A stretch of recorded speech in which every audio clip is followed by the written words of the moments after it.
भिक्षा अॻूणो सूबाई वज़ीर PS शामजा पीपल्स पार्टी जे उम्मीदवार मखदूम महबूब ज़मा जे ओचितो भिक्षा आमद दरगाह हज़रत शाह अब्दुल लतीफ़ भिटाई जी मज़ार ते हाज़िरी चाद चाढ़े मुल्क जी सलामती ऐं ख़ुशहाली लाइ दुआ घुरी। जंहिं बाद मीडिया सां ॻाल्हाईंदे मखदूम महबूब ज़मा चयो त हज़रत शाह अब्दुल लतीफ़ भिटाई हमेशह अमन प्यार ऐं मोहब्बत जो दर्स ॾिनो आहे। असांखे हुननि बुज़ुर्गनि वलियनि खां दुआऊं वठणु घुरिजनि। आउं इलेक्शन में हिसो वठण खां पहिरीं उन्हनि बुज़ुर्गनि जी मज़ारनि ते हाज़िरी ज़रूरु ॾींदो आहियां। भिटाई जी मज़ार ते हाज़िरी खां अॻु लाल शहबाज़ कलंदर सरवर नूह जी मज़ार ते हाज़िरी ॾिनी आहे। मखदूम महबूब ज़मा वधीक चयो त इमरान ख़ान फ़िलहाल जेल अंदरि हुअण करे संदसि जो को बि सियासी मुस्तक़बिल नज़र नथो अचे।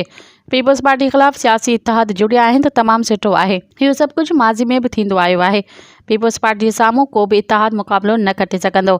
इन मौक़े ते भिटाई सादात पीरा भिक्षा सैयद फ़िदा हुसैन शाह लतीफ़ी सैयद ख़ावर हुसैन शाह मीर मुसरत जाफ़री वसीम बुगियो ऐं ॿिया साण सां गॾु हुआ।